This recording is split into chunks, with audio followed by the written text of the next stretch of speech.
Beste mensen, in de vorige video hebben wij het gehad over het begin van de missie van Jezus. Nadat hij de doop van Johannes de Doper had ontvangen, bracht hij 40 dagen door in de woestijn, in gebed. Daarna begint hij zijn missie door de komst van het Rijk van God te verkondigen.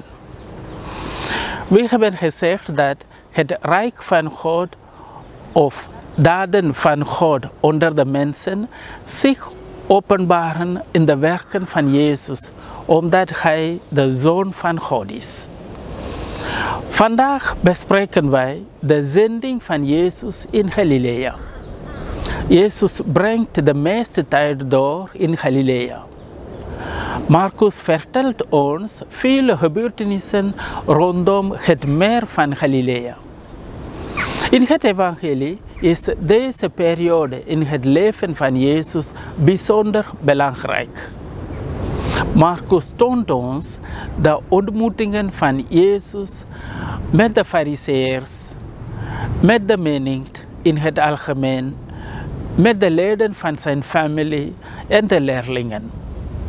Laten we eens zien hoe deze verschillende groepen op Jezus reageren. Wie zijn de Farizeeërs? Het is een groep religieus die vrome Joden zijn. Soms worden zij samen genoemd met een andere groep, de schriftgeleerden. Farizeer betekent afgezonderd. Dat betekent dat zij zich afscheiden van de anderen, die minder religieus waren dan zij, omdat ze een leven wilden leiden van heiligheid, naar het voorbeeld van God die de heilige is. Zij gingen dus niet om met de heidenen of met anderen die de wet als zondaars beschouwt. Gods wet is voor hen onderwerp van liefde. Daarom wilden zij aan de wet gehoorzamen tot in de kleinste details op moreel, juridisch of ritueel gebied. Laten we niet vergeten dat ze veel hebben bijgedragen aan het beschermen van het Judaïsme tijdens de religieuze turbulenties van voorgaande eeuwen. Het evangelie laat ons zien dat zij op gespannen voet met Jezus stonden. Ze verbaasden zich erover dat Jezus met tollenaars en zondaars aan tafel ging. Mark 2:6. Ze verweten de leerlingen dat ze de Sabbatwet schonden toen deze de aren plukten. Ze konden niet verdragen dat Jezus een man met een verschrompelde hand genas op de dag van de Sabbat. Zelfs aan het begin van het leven van Jezus smeden ze samen met de volgelingen van Herodes om hem ter dood te brengen. In hoofdstuk 7 van het evangelie geeft Marcus een kleine beschrijving van de gewoontes van de Farizeeërs en van hun manier om de wet te eerbiedigen. In het evangelie blijven de Farizeeërs een groep mensen die niet in Jezus geloven en die zich tegen Jezus verzetten. Laten we nu eens kijken naar de houding van de menigte tegenover Jezus. Marcus gebruikte het woord de menigte voor de mensenmassa die Jezus omringde en van zijn diensten profiteerde. Onder hen zien we mensen die met plezier naar hen luisterden. Mensen die aan allerlei kwalen en ziekten leden en door hem werden genezen. Joden zowel als heidenen. Om de mensen te beschrijven die Jezus omringden, gebruikte Marcus verschillende uitdrukkingen. Heel de stad stroomde voor de deur samen, 1:33, en talrijk menigte volgde hem. hoofdstuk 2 vers 2. De menigte stond niet vijandig tegenover hem, behalve in Jeruzalem, waar zij gemanipuleerd werden. Zij waren oprechte toehoorders en luisterden met plezier naar hem. In heel het evangelie zien wij dat Jezus wordt omringd door een menigte die geprofiteerd had van zijn vrijgevigheid. Welke rol speelde de familie van Jezus in het evangelie? De familie van Jezus wordt aan ons gepresenteerd als een groep mensen die de zending van Jezus niet begrijpen.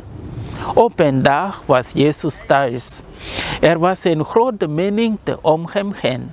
Jezus had zelfs geen tijd voor een maaltijd. Zijn familie trok erop uit om hem mee te nemen, want men zei dat hij niet meer bij zijn verstand was. Hoofdstuk 3, 21. Voor Jezus is zijn familie niet beperkt tot zijn biologische familie, maar iedereen die de wil van God doet, mag deel van zijn familie. Wat kunnen we over de leerlingen zeggen? Sinds zij geroepen zijn, volgen ze Jezus overal. Zij zijn de getuigen van de verkondiging en de wonderen van Jezus. Maar af en toe neemt Jezus hen apart om een parabel uit te leggen. Zoals de parabel van de zaaier in het 4e hoofdstuk. Of om tijd met hen alleen door te brengen, zoals bij zijn lijden. Ook al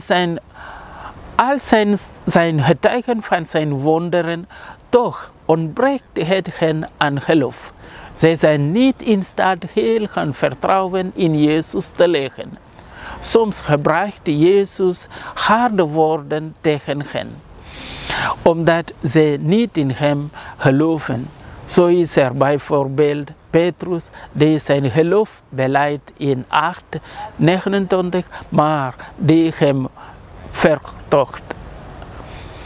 Tot slot, wat kunnen wij onthouden?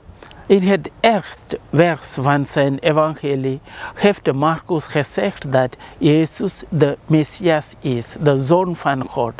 Maar nog de Farizeeërs, nog de menigte, nog de leden van zijn familie erkennen niet dat hij de Zoon van God is.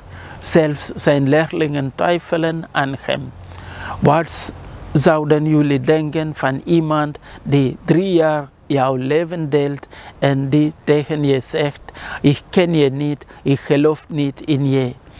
Marcus laat ons zien dat Jezus niet begrepen wordt, maar dat hij toch geduldig zijn missie voortzet.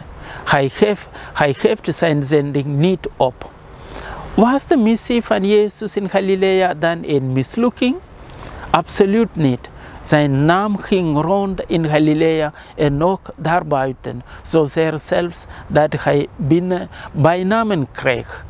Op een dag, toen Jezus met zijn leerlingen in Caesarea van Philippus was, stelde hij aan zijn leerlingen de vraag: wie zeggen de mensen dat ik ben? Zij antwoordden hem: Johannes de Doper. Anderen zeggen Elia. En weer anderen dat hij een van de profeten zijt. Daarop stelde hij gewoon de vraag: maar gij, wie zegt hij dat ik ben? Petrus antwoordde: gij zijt de Christus. Hoofdstuk 8. Jezus was een krachtig prediker. Een grote menigte volgde hem overal. De mensen waren buiten zichzelf van verbazing over zijn leer, want hij onderrichtte hen niet zoals de schriftgeleerden, maar als iemand die gezag bezit.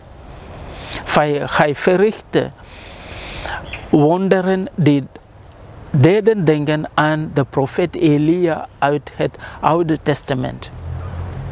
De mensen luisterden met plezier naar hem. Hij liet allerlei mensen tot hem komen zonder onderscheid te maken.